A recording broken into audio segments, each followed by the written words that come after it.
Assalamualaikum warahmatullahi wabarakatuh. Waalaikumsalam. Selamat datang rekan-rekan Diskom Infotik dalam episode perdana obrolan podcast Diskom Infotik. Dalam episode perdana kali ini kami akan mengangkat tema integrasi aplikasi Sri Siantan. Telah hadir di tengah-tengah kita 3 orang narasumber yang akan mengupas terkait aplikasi Sri Siantan. Yang pertama telah hadir di tengah-tengah kita, saya perkenalkan yang pertama Pak Jeprizal selaku Kepala Dinas Komunikasi Informatika dan Statistik. Narasumber kedua kita adalah Bapak Epi Haryono selaku pengembang aplikasi. Dan narasumber ketiga adalah Pak Rudi Apriandi selaku juga pengembang aplikasi. Mengawali diskusi kita, saya akan langsung ke narasumber pertama, Pak Japrizal, mungkin bisa diceritakan latar belakang dari ide munculnya integrasi aplikasi Sri Siantan ini, Pak. Ya, Sri Siantan ini kan strategi sistem informasi layanan berbasis website yang terhubung dengan ASIS, Anambas Single Information System.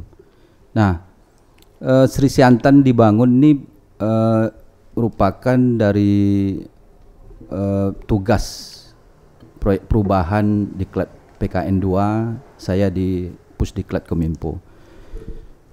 Sri Siantan yang kami bangun tentu bertujuan dari latar belakang dari layanan yang dilakukan oleh OPD itu membutuhkan waktu yang lama.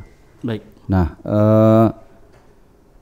dalam membangun Sri Siantan ini tentu ada tahapannya, yaitu jangka pendek, jangka menengah, dan jangka panjang. Nah, jangka pendek ini selama 2 bulan ini harus kita lakukan bagaimana pemampatan Sri Siantan ini dapat dimampatkan oleh perangkat daerah. Nah, tentu dalam jangka pendek tahapan ini sudah masuk ke sosialisasi. Nah, tentu sesi yang sekarang kita lakukan ini menggunakan podcast ini merupakan tahapan jangka pendek yang nantinya akan kita launching. Nah, nanti akan kita launching ke seluruh OPD dengan mengundang OPD dan eksternal terkait, termasuk media massa dan kecamatan maupun desa. Nah, Sri Siantan ini dengan tahapan-tahapan jangka pendek ini tentu kita mengambil kemudahan-kemudahan yang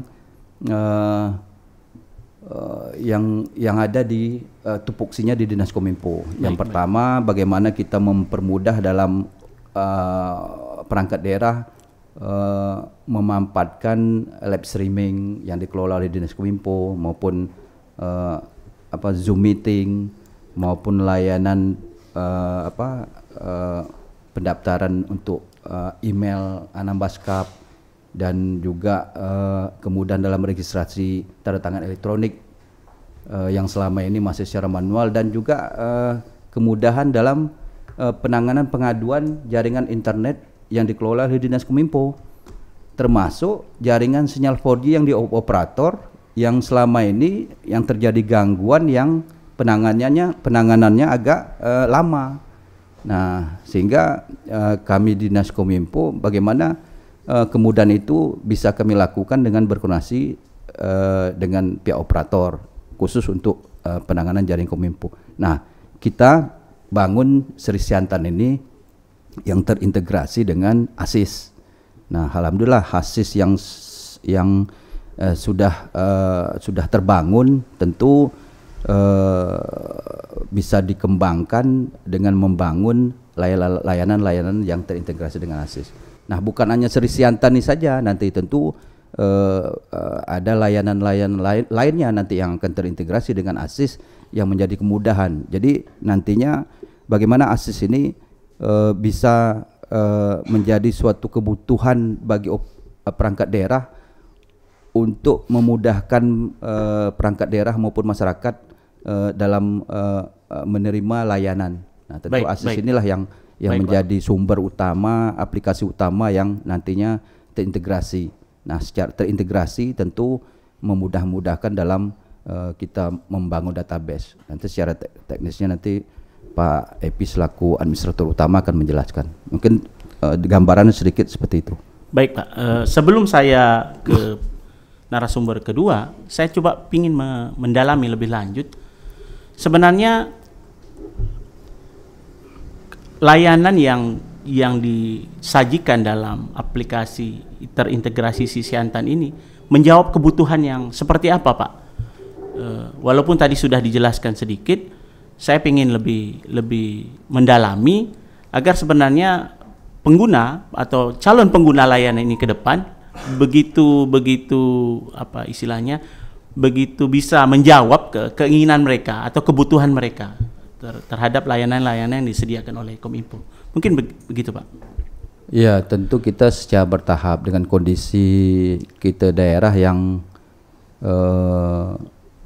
semakin waktu kondisi jaringannya semakin bagus. Nah, tentu dengan adanya infrastruktur dasar yang hampir sudah memenuhi kebutuhan di sebagian besar pulau dan kecamatan kita yang terpisah. Nah, ini yang perlu kita lakukan untuk memenuhi kebutuhan layanan yang cepat dengan kondisi daerah kita yang jauh. Nah, kenapa ini diambil? Tentu ini merupakan merupakan inovasi yang harus kita jalankan yang ada di pusat. Nah, seperti tentu mengambil tema dari percepatan inovasi digital dalam mendukung transformasi tata kelola, mendukung transportasi tata kelola pemerintahan untuk mewujudkan bangsa yang kompetitif. Nah, tentu subtema itu terbentuklah Sisiantan ini. Nah, itu yang utama sekali, sehingga kemudahan tentu ini bertahap, tentu karena ada jangka tadi yang disampaikan, jangka menengah maupun jangka panjang, bagaimana keberlanjutan ini akan terus kita lakukan. Baik Pak. Karena kehadiran integrasi aplikasi Sisiantan ini akan mempermudah layanan yang diberikan oleh perangkat daerah, khususnya yang saat ini sudah dijalankan oleh Kominfo, rentang kendalinya tentu akan semakin sempit, semakin dekat. Berarti mungkin karena ini aplikasi ini terintegrasi dengan aplikasi ASIS. Mungkin Pak Epi bisa ceritakan lebih lanjut terkait aplikasi ASIS ini. Baik, terima kasih Pak Ardiansyah. Terkait aplikasi ASIS ini memang sudah kita kembangkan pada tahun 2015 ya, awal itu waktu itu kita di Kominfo bersama-sama kita kembangkan aplikasi ASIS. Waktu itu hanya untuk urusan kepegawaian pada saat itu, absensi, kehadiran, kemudian data kepegawaian. Nah, kemudian pada tahun 2017 kita mulai ke transaksi non tunai, itu terkait pembayaran ke pihak ketiga maupun ke pegawai yang ada di lingkungan perintah Kabupaten Kepulauan Anambas. Nah, pada tahun 2020 yaitu penggunaan ASIS lebih intens lagi karena kita sudah menggunakan sistem kehadiran online yang terintegrasi juga dengan aplikasi mobile waktu itu. Nah, sehingga penggunaannya menjadi signifikan. Jadi para pegawai ASN itu kalau datang itu dia harus pinjam dulu kemudian juga pulang itu. Nah, pada tahun 2021 selanjutnya kita legalkan ASIS ini melalui Perbup nomor 36. Nah, sehingga kita istilahnya resmi kita menggunakan ASIS ini sebagai aplikasi khusus pada pemerintah Kabupaten Kepulauan Anambas. Mungkin singkatnya seperti itulah Pak Yan. Nanti untuk aplikasi Sisiantan itu kita ada tim Pak Rudi mungkin yang bisa menjawab. Kembali ke narasumber ketiga, Pak Rudi, terkait pengembangan aplikasi terintegrasi Sisiantan ini, kendala-kendala apa saja yang dialami dalam mengembangkan aplikasi ini? Oke, baik, terima kasih Pak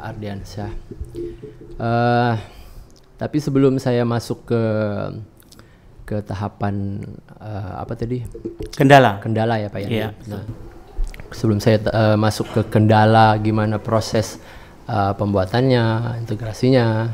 Nah, tapi itu sebelumnya saya mau menambahkan sedikit terkait ide gagasan yang disampaikan oleh Pak Kadis tadi terkait Sri Siantan. Nah, pertama bahwa saya mau tegaskan bahwa Sri Siantan itu bukan nama sebuah aplikasi. Nah, jadi Sri Siantan itu lebih ke konsep, ide, gagasan yang kita bersama-sama melalui Pak Kadis mencetuskannya sehingga lahirlah Sri Siantan ini. Di mana di dalam Sri Siantan itu semangatnya adalah kita mau mengintegrasikan semua layanan, semua aplikasi yang ada di Kabupaten Kepulauan Anambas ini menjadi ada di dalam satu portal. Baik. Nah, dalam hal ini portal yang kita pilih untuk menjadi rumahnya, menjadi satu portal utama yaitu ASIS lagi. Begitu ya Pak Epi ya? Siap. Ya, nah, jadi nanti kita memanfaatkan ASIS karena begini, kalau seandainya kita membangun dari awal lagi itu lumayan ekstra tenaga, SDM,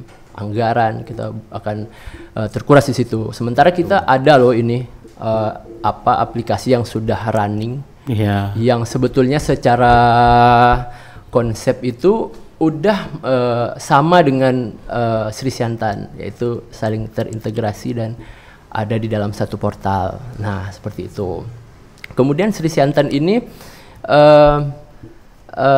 latar belakangnya selain apa namanya merupakan proyek perubahan PKN 2-nya Pak Kadis. Iya. Ini juga salah satu tuntutan dari pusat bahwa kemarin kalau nggak salah itu ada surat edaran dari Mendagri, saya lupa nomor berapa. Oke, baik.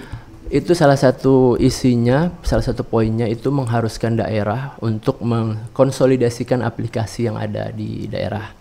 Nah, konsolidasi ya maksudnya. Betul. Konsolidasi. Jadi sehingga semangat itu sejalan nih, sehingga itu salah satu juga mengapa Pak Kadis memilih apa namanya judul atau tema propernya terkait integrasi layanan.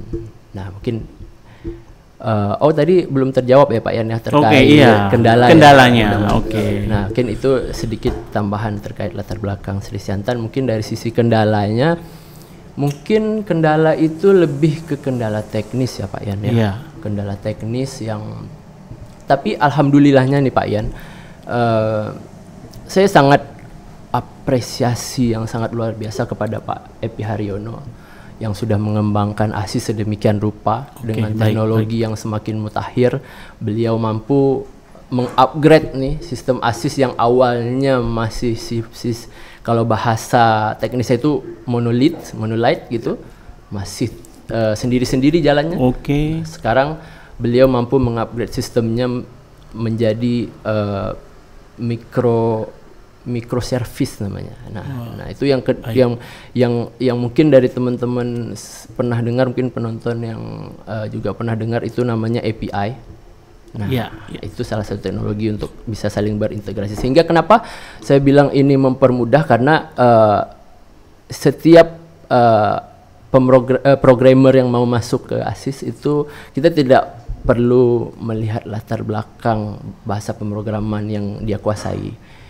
Ya cukup misalnya dia mungkin ya secara teknis mungkin dia PHP, Laravel atau Coordinator ya mungkin agak teknis ya mungkin ya. Nah itu bisa kita gabungkan, bisa masuk ke ASIS, bisa sama-sama saling berkolaborasi untuk mengembangkan, sehingga ASIS ini bisa menjadi besar nanti.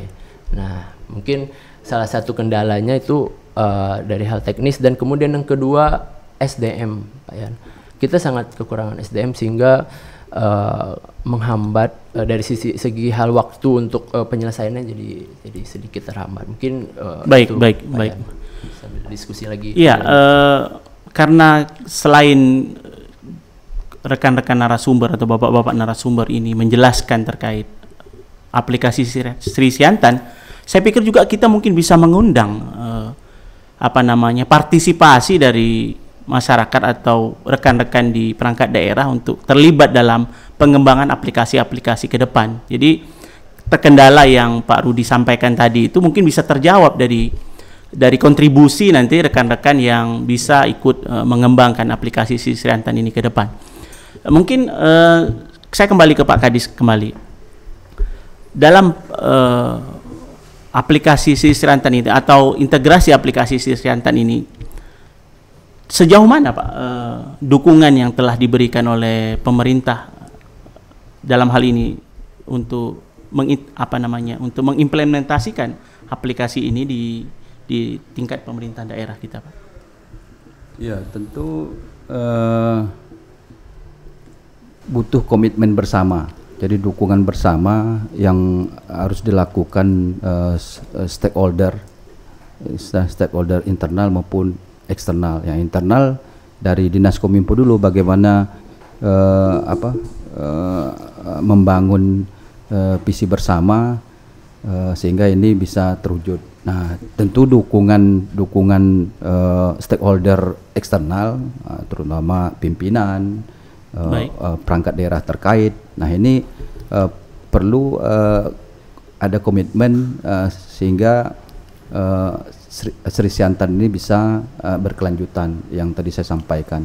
Nah, itu yang perlu pertama didukung selain dari kendala teknis tadi. Nah, kendala itu yang harus utama yang didukung, membangun komitmen bersama itu sehingga Sisriantan ini bisa berkelanjutan, bukan hanya sekedar selesai terus banyak aplikasi yang dibangun tapi tidak dimanfaatkan. Nah, tentu ini kita inginkan bagaimana keberlanjutan ini bisa terwujud.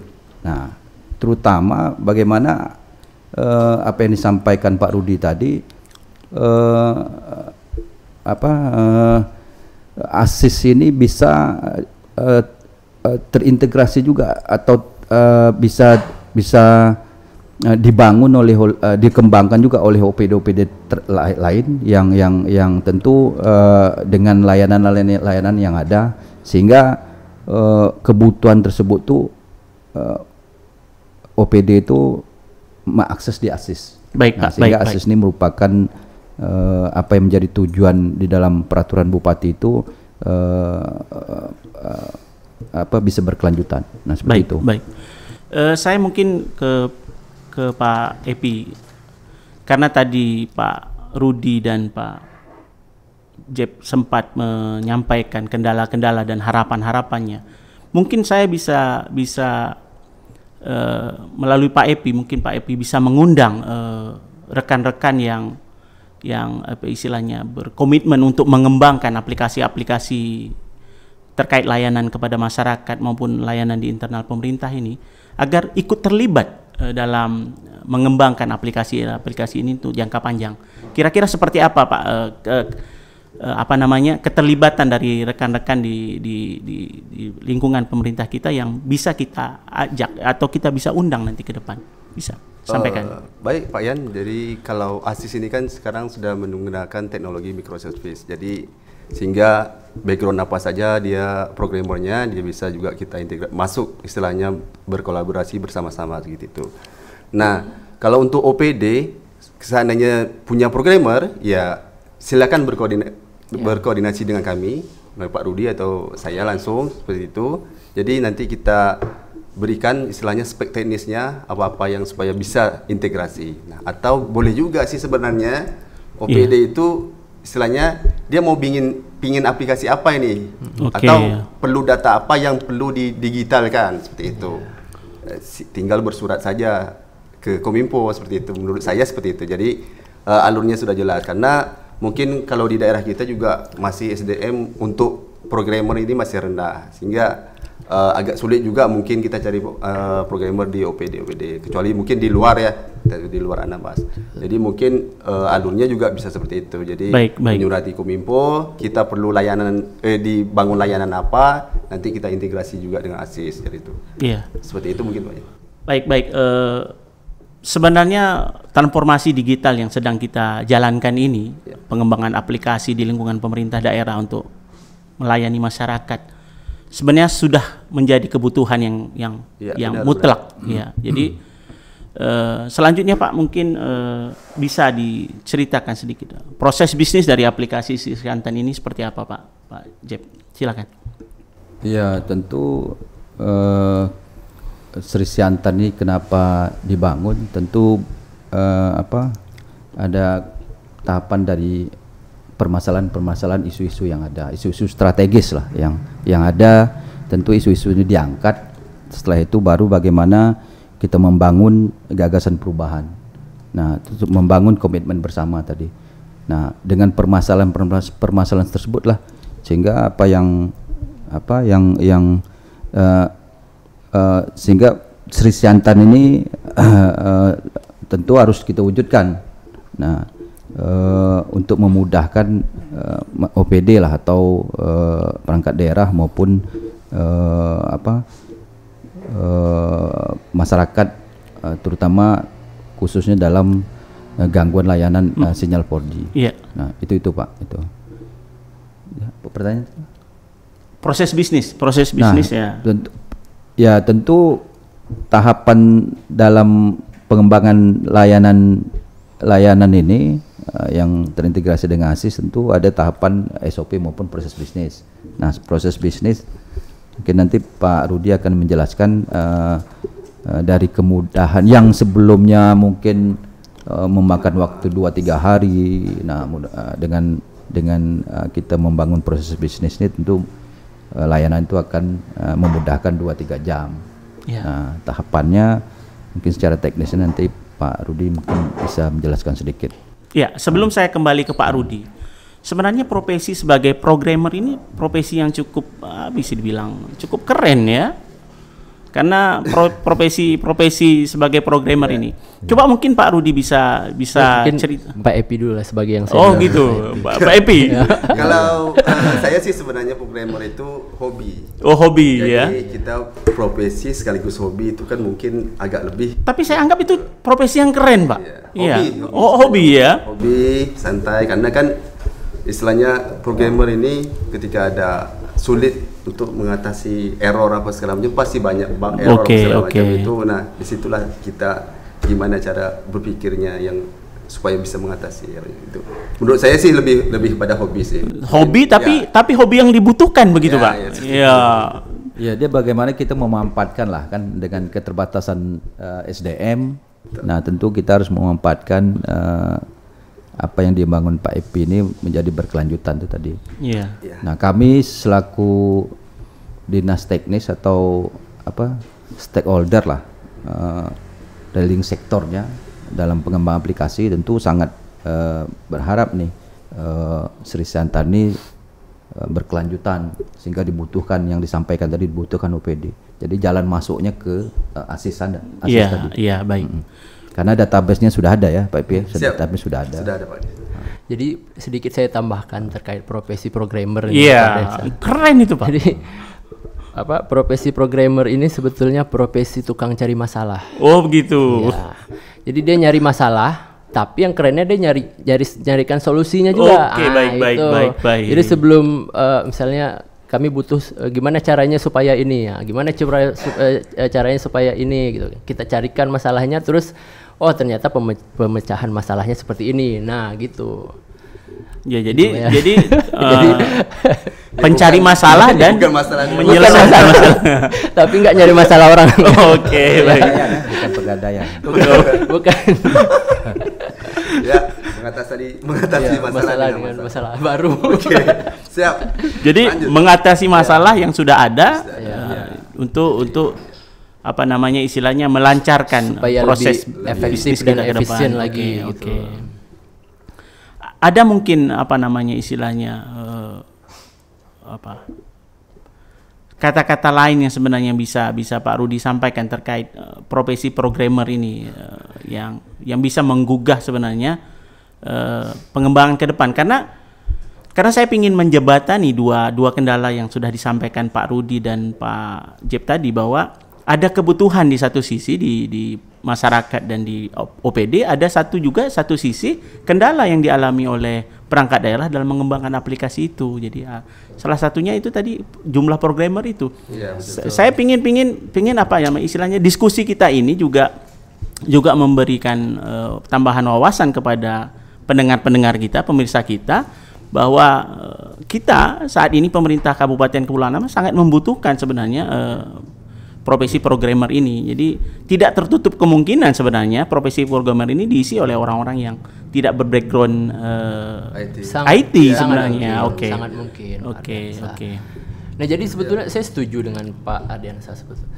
Jadi profesi programmer ini merupakan profesi yang memiliki prospek yang luar biasa untuk kedepannya ya.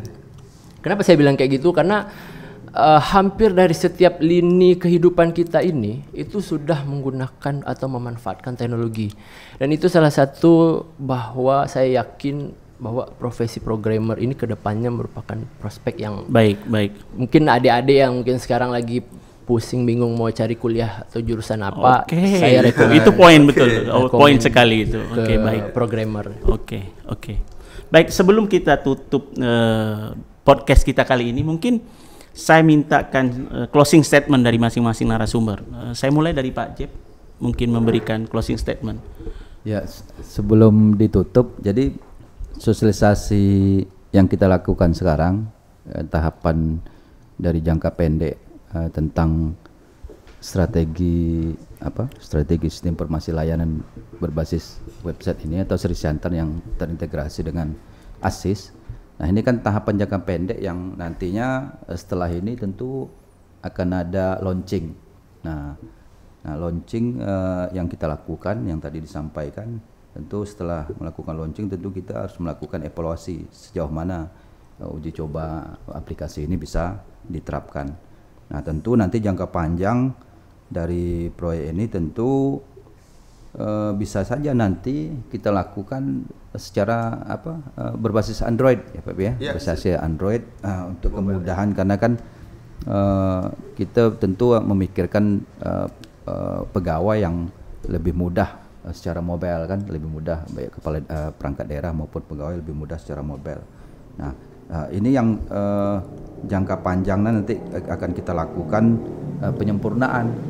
Baik. Nah, kita juga setelah nantinya ini sudah berjalan, nah kita akan sampaikan kepada OPD bagaimana perangkat daerah itu tadi itu membangun layanan, mengembangkan layanan yang selama ini mungkin secara manual atau terpisah-pisah. Baik. Nah, gini kan banyak nih aplikasi yang terpisah, harus diakses melalui link linknya ini itu kan, alamat ini. Nah, kita satukan nih di dalam ASIS tadi. Nah, kita satukan sehingga perangkat daerah tuh tadi yang saya sampaikan tuh setiap hari itu harus membuka ASIS sehingga terbiasa. Nah, karena ini sudah menjadi aplikasi utama yang menjadi kebutuhan daerah lah. Termasuk nanti pengembangan aplikasi lainnya yang terintegrasi. Nah, itu yang utama sekali yang perlu menjadi dukungan setiap perangkat daerah lah kan. Nah, kami juga setelah ini tentu akan berlanjut ke kecamatan, ya kan? Kecamatan ya. Karena wilayah-wilayah tersebut kan ada yang kuat sinyal, ada tidak. Nah, kita tentu bertahap karena tidak mungkin